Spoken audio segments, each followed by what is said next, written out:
All right, we're live. Well, I'm gonna start getting some stuff prepped up. I'm doing a little bit of gardening today. I'm gonna talk about vegetables and planting, and of course, super hot peppers and any other kind of peppers.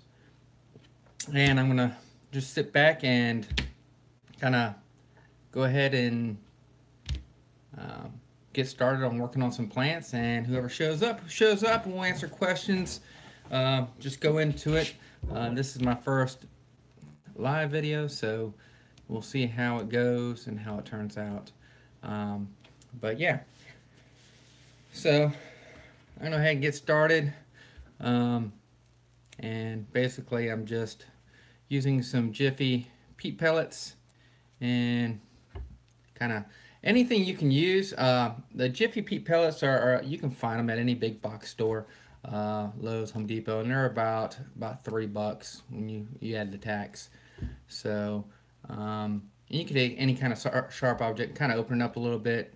The casing, I always leave the casing kind of on there while they're small, just so this peat doesn't fall apart and kind of holds it. I just stretch it out a little bit so I can put a marker in there. So it lets me know what I planted. Um, but yeah, so and then I just they come pre-holed, but I always make the hole just a little bit bigger so I can put my seed in there. So we'll do a few of those, and then we'll get into I'll kind of show you how I store my seeds, and I got a lot of seeds, so just picking some stuff out to grow additional. I've already got some stuff growing, um, but I'm gonna plant some more stuff, different things, some more super hots, um, some herbs, some other vegetables, stuff like that. So, um, but yeah, so it's my first live video. Got one person in here. Hey, that's better than anything. Uh, you know, super stoked. One person's checking it out right now. Um, all right, we got number two going. And depending on the kind of seed you're using, depends on the depth of the hole, whether you want to go deeper, bigger, smaller. For seeds, for like pepper seeds, generally like 1/8 of an inch deep. Um, so trying to do this live video a little bit different, trying to actually do something instead of just talking, trying to actually be productive and do some stuff. Labeling wise, you can label anything. I've seen people use like forks, spoons. You can get some plant labels like this. And I generally go to my hydroponic store and get a mass amount. And they tend to be thinner and easier to cut and mark. I just haven't been able to get out there. So I picked these up. And what I'll do is I'll basically take scissors and cut it like this. And we'll do a few, and I'll mark what I put in, what I'm planting. Um, but if you hear the rooster in the background, that's crazy Mr. Pecker. He is a crazy rooster we have, and he gets on my nerves. So, but yeah, we'll do a few more here. People that are tuning in, I've pre-soaked my Jiffy pellets. Basically, that's just it's just some peat pellets. There's different ways. This is not the right way. It's just one way I do them. There's people make their own soil for seeds. So there's tons of ways to do it. There's no right or wrong way. This just tends to work well for me, and it's less messy and just easier to move around, and it just works for me for what I do. So, um, so we got three here. Um, anyways, if you guys have any kind of questions, comments, please comment, and I will answer everybody's chat and try to get to everybody's questions. Doesn't matter, whatever. Just comment, and I will answer the best I can. Uh, so let's see here. Okay. All right. Um, we're gonna open this up. Like I said, I'm just kind of, you know, making a little hole here. So for a lot of people that have been doing it, this is nothing new. There's people that have been doing this for a super long time, and really this is just a low budget. If you're getting into growing and stuff like that, and you don't want to spend a lot of money, um, using the peat's pretty inexpensive and cheap, and you're on a budget and you want to kind of do it and have fun doing a hobby, but not invest a ton of money. This stuff is fairly cheap. It's yeah, and so all right, yeah, we can get to picking seeds out. So people ask, what do I store my seeds in? And I have binders, and I've actually got to get um, I got to get more binders. I'm running out of room, and basically, there you go, labeled. I can go through fairly quick and pick out the varieties I want. I've actually ran out of room, and I got them in zip. I got a couple Ziploc bags now, and I got to get some more stuff. I just hadn't had time, and I got one binder, and this binder is really just non-chili stuff, herbs and other odd vegetables and things like that. So just one method of storing the binders to make it quick and easy for me to find a variety, especially if I'm mailing something out to somebody, something that I can go through it really quick and find it for people. So let's see what we're gonna go do here. I have one Ziploc bag here. I'm looking through. It's always a challenge trying to find what I'm going to grow the next year, just because I got so many things, and trying to pick it out just gets hard. Go through that bag. That's what I'm talking about. I've run out, so now I got bags full of stuff that I have to go through. It takes a lot longer than the binders on finding the varieties I want. So, man, I don't even know where to start really. So I got it. Here we go. It's not a chili pepper, but it is a vegetable from Jamaica. It is a green callaloo. It's like similar to like a spinach, and you'll see it in Jamaica. Ackee, saltfish, and callaloo in a lot of dishes. So yeah, these are fairly little small seeds, and we'll do a couple of in here. I think I'll do these 4 with them, and basically I'm just gonna put them in my hand. And I'll put these seeds are so small. I'll probably put 3 in a hole at least. They're super small, so if one doesn't sprout, I got 2 more chances. And if they all sprout, I'll just weed them out, and I'll just take the strongest plant out of it. So, but yeah, and we're gonna put some more in here, and basically it's just dropping it in the hole. That's no science or anything like that. Anybody can grow. It's super easy. So now there you go. You can barely see them in there, and then all I do is just cover it up with your finger, or just covering the hole up like that. Tap it down, and then once I do all 4 of those, I'll mark it, and then we'll put it up in either some direct sunlight. I got a good bit of windowsills, so I like to try to use direct sunlight as well as artificial lights. When I run a space to put it on the windowsill where I get full light, and then I'll start using artificial lights in the back room for the plants. So I mean, why not use something that's free, And it's worked well for me for quite a few seasons, and actually the plants are more acclimated when they go outside because they've been getting the full sun from the windowsill. So, but yeah, so we're gonna cover this one up here, and people have asked me, what am I growing this year? Some stuff from the past. Of course, chocolate bootlas, peach bootlas, cream MOA bootlas, I have a video that I did last year. That one destroyed me. It got caught up in my nasal cavity, and I was suffering for about a week. So marking these 4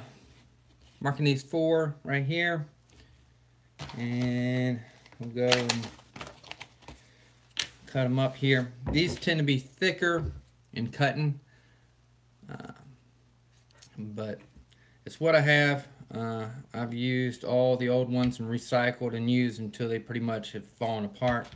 And the good thing about these thicker ones, they don't fall apart as easy as the thin ones, but I just can get the thin ones really cheap, like 100 for like $2.50, where these are like 25 for like $3 or something like that, $3.50. Not a great price, but it's the closest thing. I didn't want to have to drive 30 miles to the hydroponic store just for some labels. So, all right, I'm gonna go ahead and mark this as green callaloo, and I use just a standard black Sharpie, something that's just not gonna come off with the weather. I mean, over time it does fade, and this one is not that great anymore, but I got a ton of them. And mark it like that. And then all I do is, like before, when I pulled these the netting out just a little bit, just leave some slack, and I just slide it in there, and bam. And that's how I do all plants that I plant in the Jiffy pots.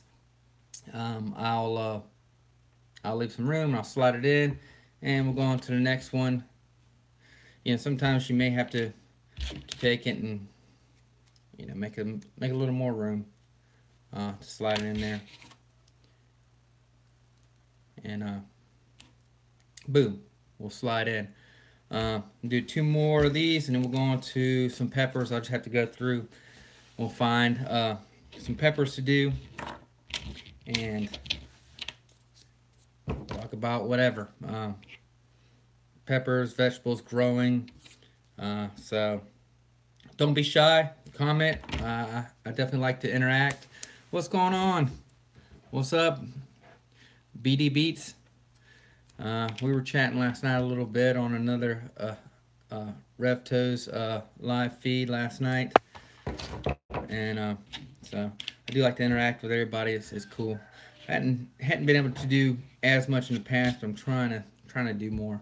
So, and we'll go ahead and mark these other 2 green callaloo plants, and then we'll go on to some other plants. All right, BD Beats. I'm cleaning. Let me let's see here. All right, says he's cleaning his grow area and watering some double cups. I hadn't got a double cups yet, man. I'm still on I started late, so I'm just on the peats right now, and then I'll transfer to the cup method. And for anybody tuning in that doesn't know what we're talking about, you can use the cup method. It's basically like you take red Solo cups, you take one, you put holes in the bottom of it, and then you fill it with your grow medium, your soil, and you transplant. You know, obviously, when this plant is up here, you can take this little netting off, and then you can transplant this whole peat pellet into the cup with the soil surrounding it, and then you take extra cup with no holes and you put it on the bottom so it catches the water. A lot of people use that method. It works, and I use it, and I use other methods as well. Just kind of, you know, try a bunch of different things throughout the year, and, you know, just see what works best. Sometimes the cup methods, you know, they're okay, but then I start taking up a ton of space, because you can grow 100, 200 plants, man. You start getting plants of cups everywhere. And if you're like here, man, then my wife is not too happy about, you know, a gazillion plants all over the place in cups. All right, let's see what we got here. Oh, getting into some peppers. Like I said, for anybody that showed up, I've run out of room. I carry most of my varieties in in binders, folders. Just an easy way of finding them. But I'm gonna go through this bag here, just to go through some. All right, we'll do this one here.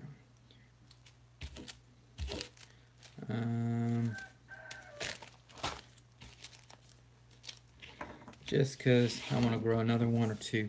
So we got some Syrian fortress peppers. The Syrian fortress pepper is Capsule. It's in the same field as jalapenos, Aleppo peppers, bell peppers, stuff like that. It's like a mid, I guess, mild pepper. Used, it's obviously a Syrian from Syria. It's used to be dried and used in flake or powder form. Pretty flavorful. I can't even speak today. And so we'll plant a couple of those here. I'll go ahead and do my peat, and I'm just kind of going around and opening it up. I'll make my hole, and we'll put it in. I mean, that's it, man. It's just, you know, people act like doing a garden, or you gotta have a green thumb or something like that, and that's not true. I mean, it's just common sense. So stuff here, and I'll go ahead and I'll put 2 seeds in. You know, anything, you know, you want to inspect your seeds. Obviously, you probably won't be able to see this. I'll try to show you it. Try to do it on the background here, but you'll get seeds that have little black marks on them. You see that kind of fell.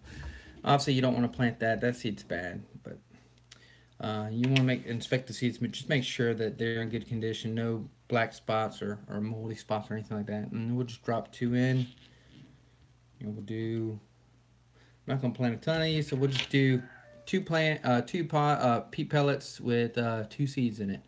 And I'm just covering it up. You can use your finger, use anything to kind of just bump it over. And like I said, it's about 1/8 of an inch down, and I just kind of fold the soil back over it. So, and we'll do one more.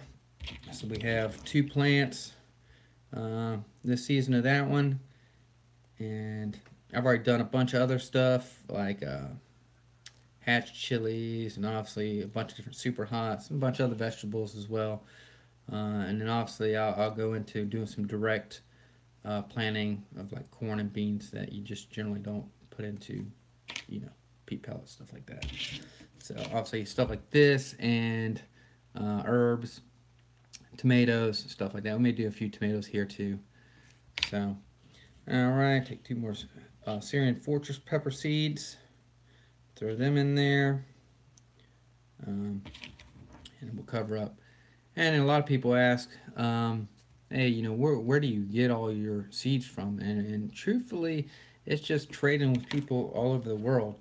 You get with a good group of people, good group of friends, and you know, social media. I mean, that's just what I like. Social media. What about social media is I can, you know, contact people. All right, yeah. Yamashina. If I'm saying that right, I'm sorry. Let me see here. All right, I'm in my first year trying to grow super hots. My seedlings have stopped growing and have been. I hate this how it kind of goes away. I got to read it fast. Stop growing has been a standstill for about 3 weeks. Any tips?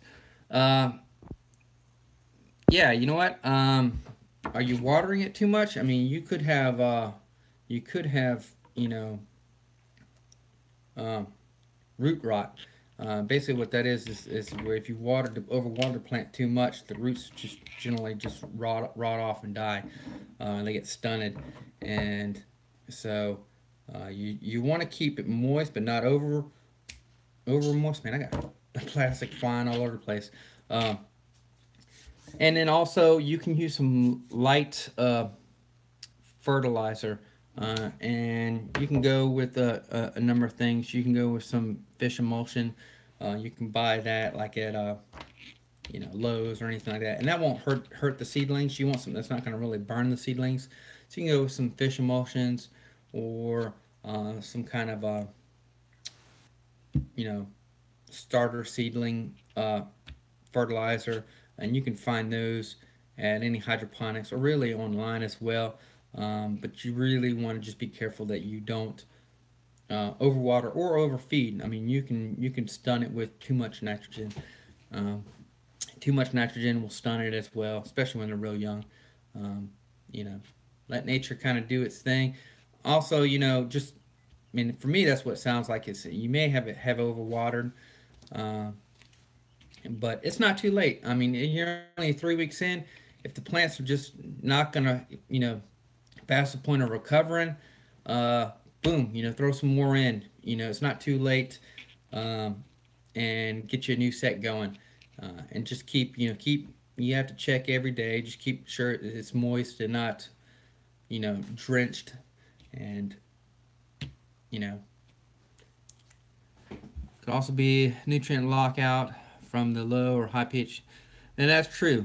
It could be that as well. Uh, I generally don't have that. My pH is pretty, you know, good. I think right 6, 7, something like that. So I've never had a problem out here where I'm at. Okay, you don't think it's overriding? Gave it some fertilizer 4 days ago, still alive. 18 watt to my 400. I said, what kind of superhouse do you have?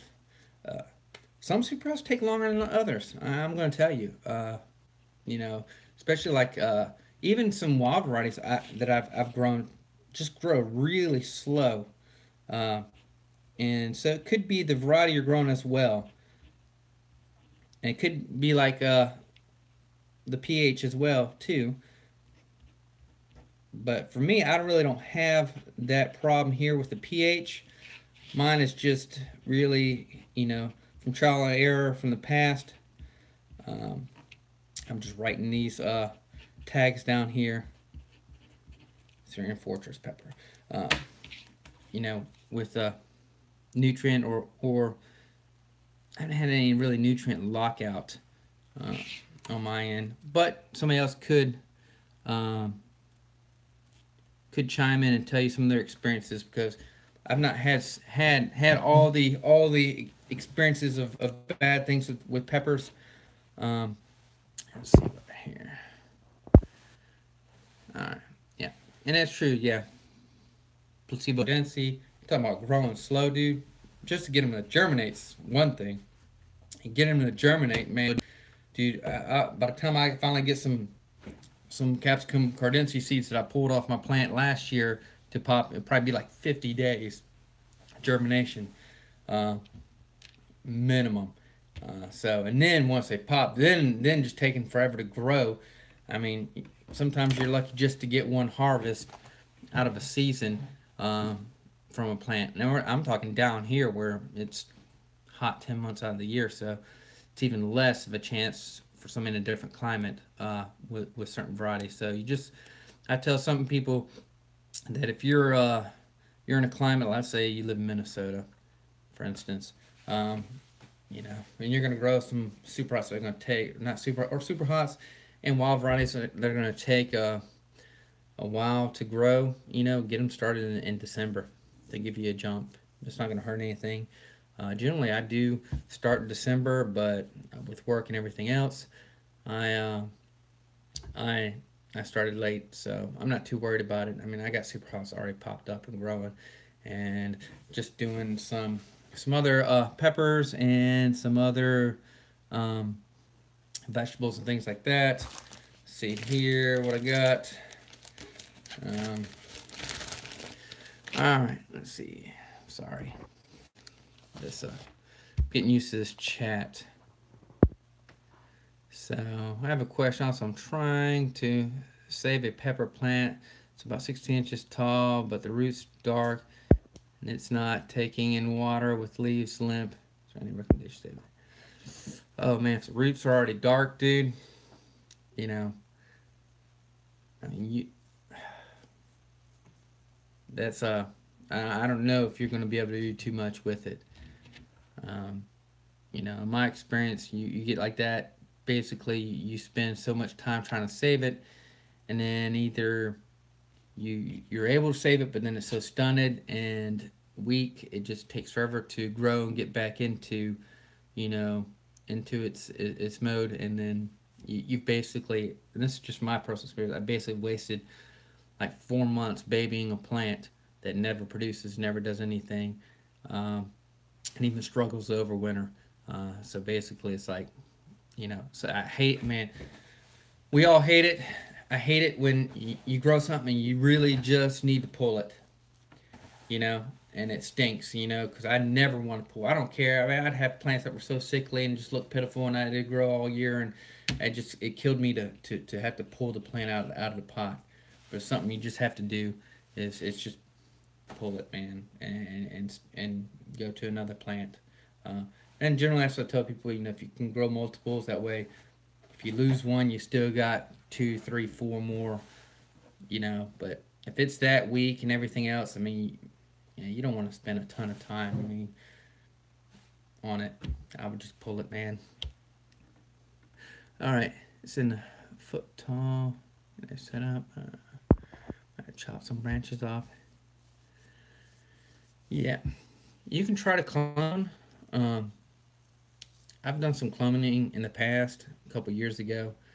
Um, eh, for me, I just I know why people clone, you know, uh, but for me down here, it's just cloning really doesn't you know.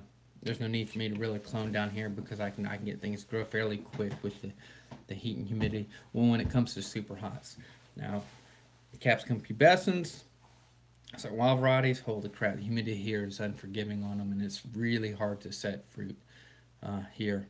But yeah, man, dude, I always tell people try anything, uh, but the cloning still is tricky as well.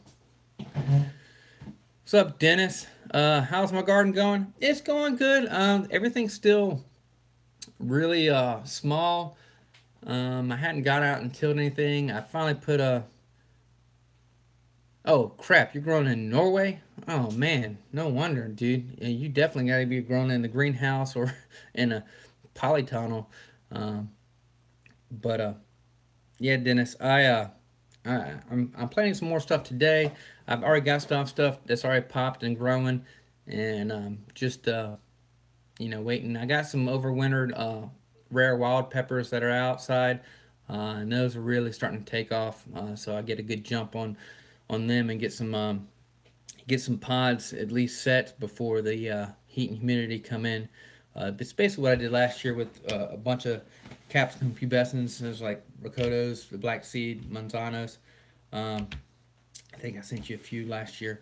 Um, you know, I basically got a ton of production off those because I overwintered them all, and I got the flowers to set before the heat and humidity because that hits, man. Those varieties do not like to set. I mean, you'll get a ton of uh, bloom drop from it if you're dealing with a lot of high heat and humidity. They do not well. Super hots love it down here, man. Super hots, I never had any issues with them dropping flowers or anything like that. Of course, I do where I'm at here in coastal Georgia. I do grow in partial shade just because the sun's so strong that I just want a little bit of break for the plants. They still get a ton of heat and humidity, and I try to give them some partial shade during the day so they can somewhat recover. They're not taking a beating every day because I've just noticed, you know, I did experiment last year before. I've grown full sun, and I've grown. Uh, all right, sorry. Here, I'm just catching up. Um, growing in growing in full sun. The leaves are smaller. The plants more stunted. I've gotten less production growing at least in a partial shade. I get larger plants, bigger pods. Um, You know, that's just my experience here. Now it's different everywhere. Let's say in Norway, you know, totally different climate. You definitely Definitely have to grow in a polytunnel if you want to try to go super hot, because from typically most from seed to fruits 120 to 150 days. You don't have 150 days of you know extreme summer. Um, so yeah, I'm gonna shine inside at the moment. We'll go into polytunnel when it gets a bit milder. Easy way to check for root rot. Um, yeah, at that small stage, I mean, uh, you can kind of you take like a any kind of pointed object and kind of move the dirt around. Just check the roots and see. Definitely, what's a big killer with small plants that can stun them or destroy them is the fungal gnats. If you got gnats flying around, that could be an issue. Uh, yeah, you definitely don't have any days of extreme summer. Not like here, man. It's freaking hot. I mean, I'm in t-shirt and shorts and tennis shoes, um, but fungal gnats will destroy or stop the growth of small seedlings. They basically eat, get down into the soil, and they basically attack the uh, the stems and the roots and stuff like that, and it will destroy your plants, or pretty much put a stop to them growing. So if you see any fungal gnats flying around, that could be an issue, could be a problem, at least in my experience. And so, they say there's a couple ways of doing it. I've used putting sand on top of the soil to keep the fungal gnats from getting into the moist soil. I've used fly traps, sticky traps, just to catch the ones that were flying around. Um, Fungal gnats are usually always something people deal with off and on. So, oh, white flies, jeez, man, I feel sorry for you. That's just getting rid of white flies is almost even harder than fungal gnats. Uh, my issue down here, I get some fungal gnats, but they really don't affect my seedlings. By the time I get any, the plants are strong enough to handle any kind of problem. Um, my issue is friggin' by the time I get plants out and it's so warm here, is friggin' aphids. Uh, Probably 2 months from now, 2.5, 3 months, man, the aphids outside go ape crap.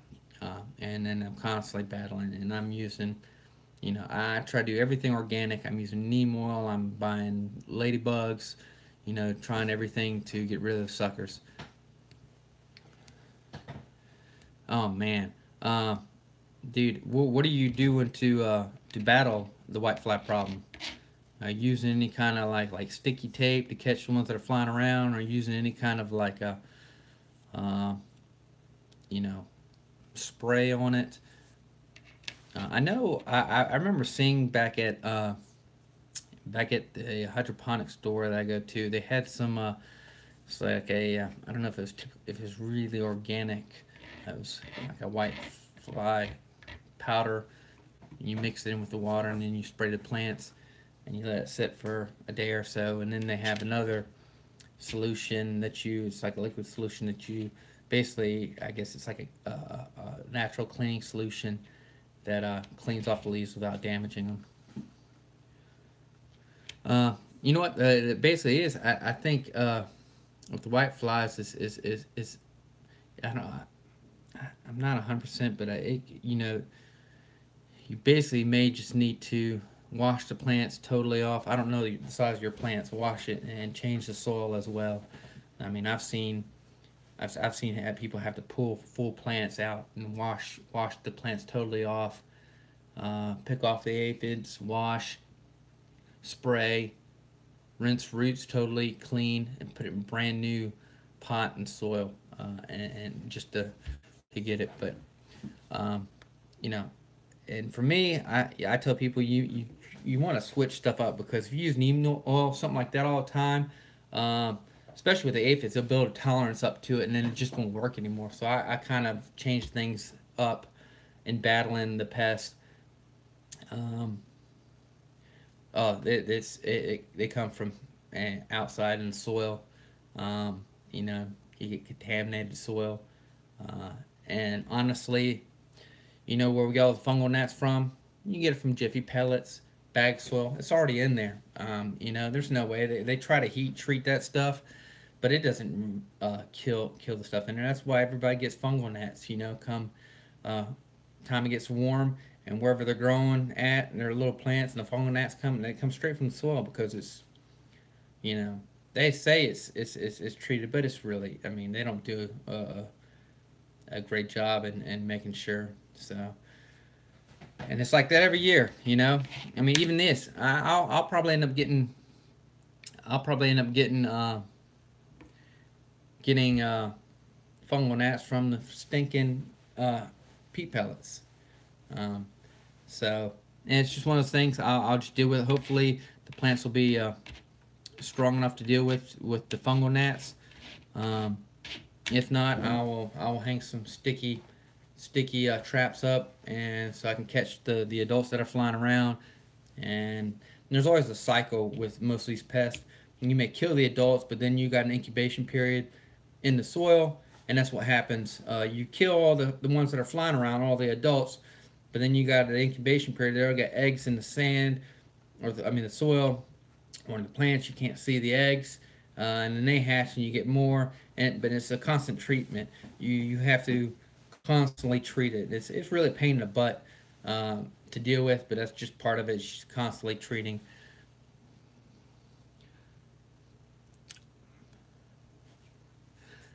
Huh. Hey, hopefully that works. Uh, that works with the stuff I have outside. A bunch of bags outside. We did get an abnormal amount of freezing down here, which we only usually get 1 or 2 hard freezes a year, and this year we had like 18 hard freezes, which is super abnormal. But I generally don't get any fungal gnats outside at all. I got enough natural predators. What's up, Michael Douglas? What's up, my friend? Out of Canada. Uh, we I generally don't get any kind. I got basically here as far as um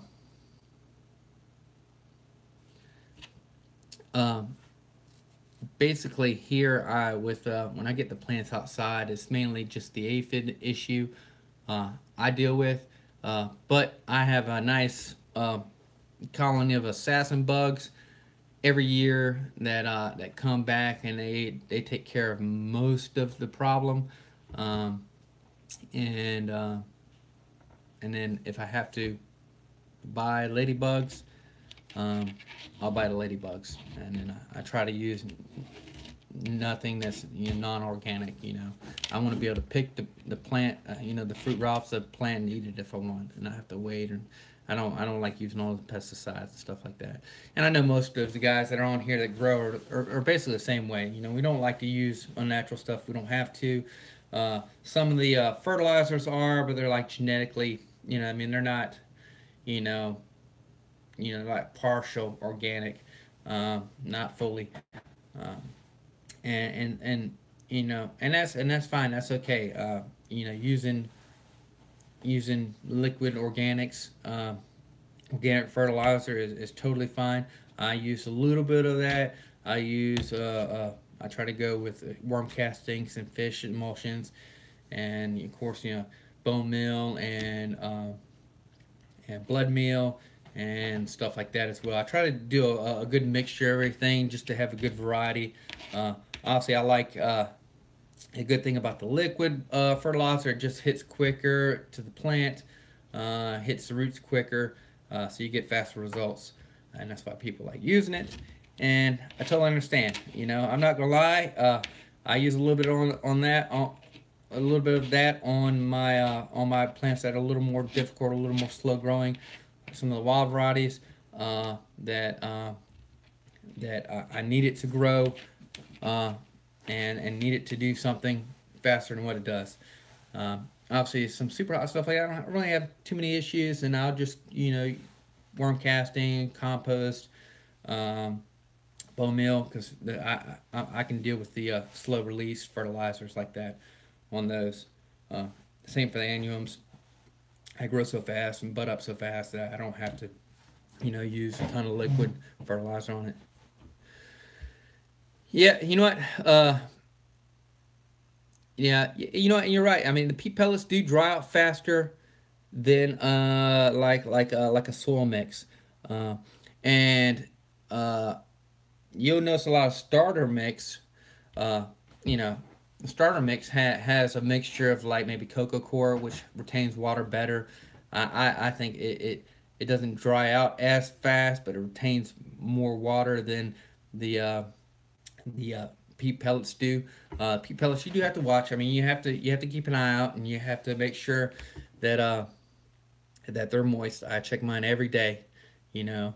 Or like say, if I'm going out of town, uh, I'll pull them. I'll pull them just so they're not getting the heat and they're not gonna dry out. And if I'm a day or two, I'll pull them from the light. I'll let them sit for 2 days. It's not gonna hurt anything. What they'll just grow a little slower, or not grow it all for those 2 3 days while I'm gone. But I'd rather them do that and then come back and dry it out and dead. So. Uh, I've had to do that if I go out of town or something like that. So, but yeah, so I got a couple more to do, and you know, you guys tell me what's your favorite variety to grow this year. I can tell you mine. You guys are probably my light is on the way en route. Um, you know what? Uh, I was talking to somebody the other day about ahi pineapple. They are pretty good. Um, I'm trying not to. I'm sorry. I'm jumping into so many questions at one time. Get back to the variety. Lemon drops are good as well. Um, Mine this year is probably my overwintered Capsicum cardense. That's probably my favorite variety to grow this year, and then second would probably be my cream MOA Butla. It's one that tore me up last year, but just really unique color pattern, um, and just unique plant. I really like it. So those would be probably my two favorite. I haven't tried a lot, so I'm growing a lot of different varieties. Um, every I always say I'm going to cut down, and I always end up growing. There is a peach Butla, Michael. I've been growing it for years and years. Um, I have grown a caramel reaper before. Get back to the peach Butla thing. Yeah, the peach Butla has been. I mean, I've been growing it for several years, uh, and it's hot. I think 2 years ago I sent a pod to Brad Bishop, and he reviewed it, and of course, you know, the FBI Ted Barris has reviewed it, uh, and I've tried it, and several other friends have, and it's still work in progress. I mean, just trying to get the desired phenotype we want, and everything like that. Okay, Siba dudes, I think Pete has advantage for. Let me get these messages back up here. And you can get them wet with boiling water instantly. And then, yeah, you know what I did? I mean, I didn't use boiling water. Um, I just used really warm water, and I just soaked them up really quick. Uh, and and it makes it just easy to transplant for me. Transplant when it gets a good size. I make a hole into the coat with my soil, put it in there, cover it around, boom, and it's just easy transplanting. I don't have to worry about damaging any of the any of the plants or anything like that. Yeah, I know that, Michael. Yeah, I know you don't review the Supra's anymore, and you know what? To tell you the truth, there's been so many people out there that reviewed and have stopped or slowed down. I mean, back in the day, you had T Mud or even Naga Canario, Ed Kohler, a bunch of different guys reviewing, and it does take its toll, man, on people. People get burned out. It does affect uh, you know your body. Your body does take a beating on it. Um, And basically what I've done is, I review what I want to review. That's part of what's great about growing your own stuff. You don't have to rely on anybody to send you anything. You grow what you want to grow, and you review what you want to review, and I mix it up. I may do review a pod, then I may do spicy product, I may do a grow video, so I can mix it up, and I'm not having to do back to back to back to back to back pod reviews, or feel like I'm obligated from somebody to review every pepper they send me, and then I'm putting myself through hell. Let me see here. Get back to some of these chats. And that's that's how people find out BD about the varieties. They see the reviews, and they get interested in it, and but I tell people, you don't have to eat the whole pod to get a profile of the plant. Eating the whole pod really is just a way to get more views, basically. People want to see somebody suffer. They want to see somebody, in pain. As long as it's not themselves, it's fun. People laugh at other people, falling off bikes and all kinds of crazy stuff. As long as it's not them that's having to do it. And I'll still try. I'll still try some super hot hole. It all depends. If I've grown it and I've crossed it and I've tried it, off camera, pieces of it, and I know how devastating it is. Man, there ain't no way I'm gonna eat a whole pepper like that, because I know what's gonna do to me. For one, I don't have 6 hours of recovery time. Not with 2 young kids here at the house. I can't be down and out for 6 hours curled up on the couch. Kids would have this place destroyed. But yeah, I'll do good chunks of peppers. If it's stuff that's in the hot range or mid-grade, mild, stuff like that. Those usually go whole pods. Yeah, Chili Beast. He's got there's people out there that definitely can do whole pods like that, and it really doesn't affect them too much. But for me, it affects me. Every super hot I've eaten always affects me, and unfortunately, I don't get that pepper high. I just get the extreme ear pain from the deep ear canals, unfortunately, and it sucks. Let's see here. Get back to comments. Yeah, Nigel. Nigel's. I've always liked Nigel's. I've always liked Nigel Carter. If you guys don't know Nigel Carter, he's done a bunch of pepper reviews and stuff like that, and he brings more scientific approach to it, which I like. I'm a pepper nerd, so I like the scientific approach to it. It's not all about stunt, or trying to see somebody suffer. It's more of an educational, and I try to do more of that route nowadays than the past. So,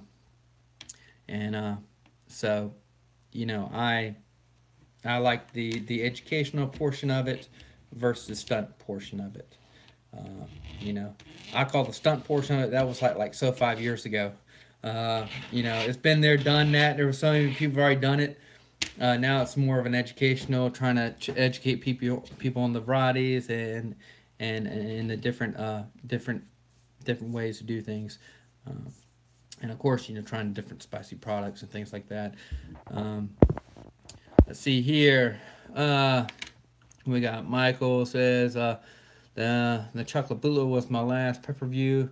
I've had many people try to convince me not to quit, but I can't afford to buy them, and unfortunately I don't have anyone sending me them. You know what, Michael? You do what you want to do. Your channel, don't, I stopped that a long time ago, pure pressure. If people want to watch, then, they'll watch. It's your YouTube channel. You do what you want to do. Don't worry about the views. Don't worry about anything now. I do YouTube as a hobby. I finally, I've been doing YouTube since 2011. Most people don't know that before my channel, I was on Naga Canario's channel for a whole season, a whole year. I reviewed on his channel solely for a year, a whole season. I did reviews on his channel before I even started my own channel. That's really where I got the YouTube, got started in YouTube, was basically doing a guest spot on Naga Canario's channel um, with reviewing peppers, and then I went and started my own channel the next season, and it went from there. And that was the next year, 2012. So I've been doing it almost like 7 years now, 8 years almost, and yeah, about 7.5. Uh, and you know, not try to get way off topic on growing, but let's get back to like YouTube, hot pepper YouTube channels, growing channels. It's a long drawn out process. It's nothing. I went into it having fun. I still have fun doing it. It's still a hobby. Um, I you know it's built up slowly, but I'm at the point I finally, after 7 years, I actually finally got my first YouTube paycheck.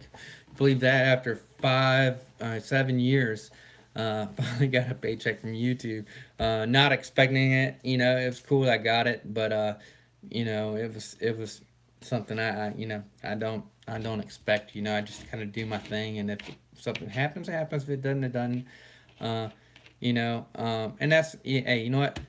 And that's how you should do it. You should go in as having fun, doing it as a hobby, doing what you love, and stuff will come. That's everything in life. Things will happen as long as you're doing and having fun. It will reflect on your channel. Staying positive. I know, man. Hey, got to buy some peat pellets. uh, um, but and that's what got some money from YouTube and went back into to buying stuff for the garden. So it's just one's feeding the other, and vice versa. And I tell people, it's getting into like YouTube channels that are growing, like garden channels and pepper channels and stuff like that. Um, I I just say have fun with it, man. Don't be scared doing YouTube, or none of us. I mean, I don't have all the answers, especially with growing or anything. I just tell people what works best for me, and in my situation, obviously, situation dictates on where you live, and things that work for you, and things that don't. Um, Obviously, you're up in Canada, and so it's going to be a little different growing up there than here. You're going to have to do more indoors. Like, you got to get with these guys in Norway, man. These guys in Norway, a lot of these guys in Norway are experts in growing in frigid cold weather. They know all the tricks and trades. That's something they can tell you. It's something I can't. I don't have the experience growing in freezing weather. I grow in an area that's subtropical, and usually, 10 months out of the year, I'm sweating my balls off. Uh, and so are the plants and everything else out here. Um, Let me get back to some of the comments here. I saw some go down. Uh, so, yeah, I appreciate it, JDS. Thanks, man. Uh, definitely, definitely, helps buying some stuff to keep the garden going without having to dip into the regular funds. Favorite hot sauce without vinegar? Ooh. Let me think. Without vinegar, I'm trying to think of a fruit-based one that I've had that I really liked. Um, Dang it, man. I don't know. Just about everything has some kind of small traces of vinegar in it that I've had recently. Some, not a lot, but I'd probably have to say probably one of T. Mutter's sauces from the past. Uh, like either like his steak sauce or his Mojo Madness. Uh, Probably was some of my favorite. Uh, uh, no trace of vinegar taste. I do like. I'm trying to think here. I'm going through like 800 million hot sauce stuff. Uh, I do like Dan Lowenstein. He's got Red Hawk Premium peppers. I like his Wildfire uh, hot sauce. I believe it has wild peppers in it, and a few super hots as well. But it's mainly wild peppers, and I like that. And I like uh, his ricotta sauce though too. His ricotta sauce is really nice, um, and I like those two a lot. They go well with any kind of eggs or any kind of sandwich meat. Can't go wrong. All right, let's see here. All right. God dang it. All right. Placebo Man still going to do some spicy product reviews, but definitely cutting back on the whole pot review. Not enough recognition or reward for doing pod reviews unless it's a worthy pod. I hear you. You know, I'm gonna just do what I feel comfortable doing, and people like it, they like it. They don't, they don't. Um, I'm still gonna do myself same thing. Spice reviews, things that I find, some grow updates, grow videos. All right, man. See you, JDS, man. I appreciate you stopping in, brother. Um, and uh, and just have fun with it. Basically, it's just having fun with it, man. If you have fun with it, doesn't matter what you do. I mean, you see these people out here just doing vlogs, and you know, they're just talking about their day. Oh, I ate some chips, took a crap. Um, I walked down the street. Let my dog out, and that's it. And it's that's their thing. Um, but yeah, I'm gonna open up another. Some of you guys that have stopped in. I'm gonna continue to open some of these peat pellets. I already had them pre-soaked, so I'm just taking one of these marker tabs and just opening up a little bit, and just to make room so I can slide the marker down in there when I'm done, and then I'll open the hole again, make the hole a little bit bigger. Boom, there you go. So, but yeah, I still have to. I have a good bit of hot sauce to still review, and a couple of the spicy things.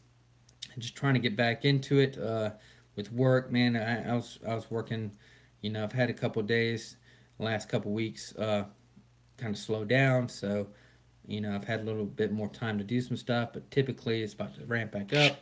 And I'll be working like 60, 70 hours. Again, it's going to be really difficult to do anything extracurricular like YouTube stuff, kids stuff, family stuff comes first. Kids soccer, this, that. Past 2 years I've been coaching soccer, so all the extra little time gets taken away, and then really when you get home, all you want to do is eat, relax, and go to sleep, and take a shower and go to sleep. But yeah, so I got these peat pods open. Let's see what else we're gonna put in here. I got some bags here that I'm going through. Don't you love, man? You open like a Ziploc bag and you smell seed. It just smells like super hot peppers, flakes. I always like that smell. I open it up and it's like, the fumes come out, man. It's just like, oh man. It reminds me, it takes me back, to the old days. So, okay. Let's see here.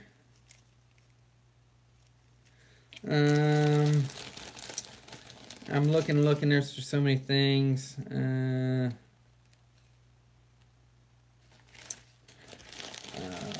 I just don't know, man. That's the problem with getting into, you start picking your varieties out, and you're like, what am I gonna grow? And some of these I already got planted, so, it's like,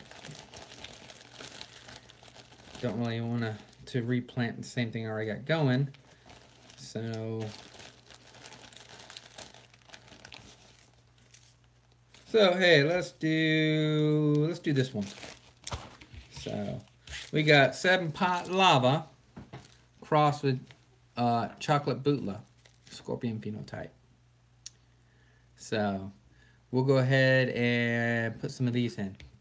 And for some of you guys that if you want to know uh, some of the history, Sun Pot Lava is a variety created by Judy from Pepper Lover. And obviously you know about the chocolate bootleg if you on this channel and you know. So um, this was a cross done by a friend of mine, and I'm going to plant a few of them and see how these turn out. So we'll go ahead. We'll put, generally I put 2 in each. So if I get 2, good. If I get 1, you know, just double the odds. And we'll put those in, and we'll mark them and go from there on these 2. So, but other than that, what is I'm losing my train of thought here.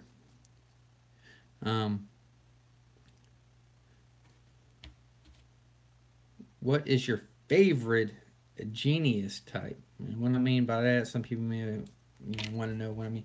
I mean, like, do you like the Capsicum Chinense, the Super Hots? Do you like the Annuums? Do you like the Bacatum Bacatums? It's like saying tomato. I call Bacatums. Some people Bacatums. Those are like the Aji pineapples and lemon drops. Or do you like the Capsicum pubescens, the ricotas, or do you like a certain wild variety? Let me know in a comment. Let me know which are your favorite ones, and why. I'll try to answer them. And I'm just cutting some more tags here. All right, we'll mark these. How many do I plan to do? Plants? Generally I overplant, but with one person, me, I want to be in a range of about 150 hot pepper plants. Not total garden stuff, but hot peppers, I generally want to be about 150 plants.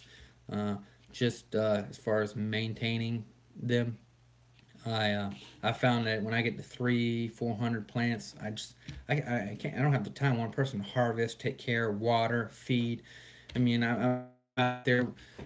I'll show you guys one day. I got a bag full of like headlamps where I'm out there. I know the neighbors think I'm like a creeper or something out there with the headlamp on in the middle of the night, watering and gardening and doing all kinds of stuff at nighttime. But honestly, it was sometimes the nighttime is the best time for me, just because um, it's not super hot outside. I can get more done. The only thing I really got to battle is mosquitoes, so I'll put some spray on, headlamp on, boom, go out there. It's still humid. I'm still sweating. Even 10 o'clock at night, it's still 85 degrees and still sweating up a storm. It's just easier to work than in the middle of the day. But I just don't want to spend, from 10 o'clock till like 12, 1 o'clock in the morning feeding and watering 300 plants. And so I'm gonna go ahead and mark this this plant I just planted. 7-pot cross chocolate. Oh, man, this pen is not working right now. Chocolate Bula. So we'll mark that one. Mark this one, and we'll put it in there. Like I tell people, it's not too late, man. I'm doing these right now. It's never too late to start something. Well, it actually is, but it's still February. You got time to still put some plants in the dirt. You start waiting until like late March, April, May. It's just too late when it comes to super hots. And you still can do some annuums and stuff like that, but super hots, yeah, it's too late then to do them. You can do them, but you're not going to get a yield. You're going to have to overwinter them and put them in a greenhouse, something to see some kind of production for the most part. And there's people that start them all year long, and just overwinter them so they can have a plant or two, I guess, or go into the off season with try to get a few pods to get some seeds out of them to have some kind of decent seed stock. But yeah, I got these marked. Let's see what else here. Oh Lord, I'm surprised that the rooster's been quiet this long, man. He usually is like fuss up a storm all day long. But yeah, when it comes to other vegetables, this year, if some of you follow me on Facebook, you've seen I posted growing some Chinese broccoli, some Chinese spinach, I'm putting in some carrots, some beets. Um, uh, Obviously, I'm putting in some pickles, not pickles, cucumbers. I'm thinking of pickles, but cucumbers. Cucumbers. Uh, let's see what else. Obviously, I'll have beans and corn, um, kale, collards, a bunch of other different things. Zucchini and squash will go in the regular garden, and I'll try to do some updates on the regular garden stuff.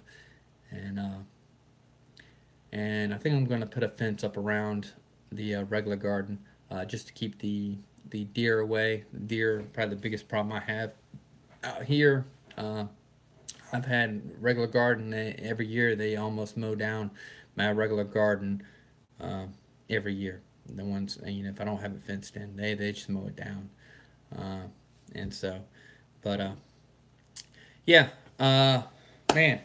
If there's no more questions, it's been going on for a while. This live feed, so I'm just testing it out today. Got a few plants done, but I will try to do some more live feeds.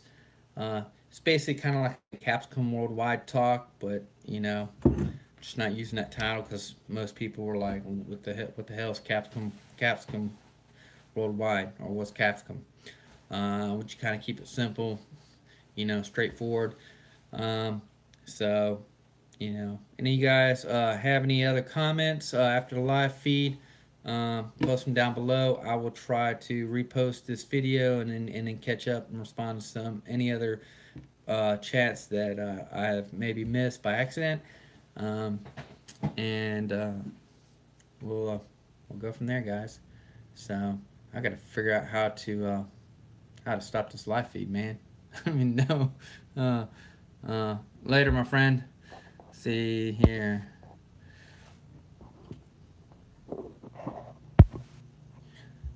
All right, take it easy, guys.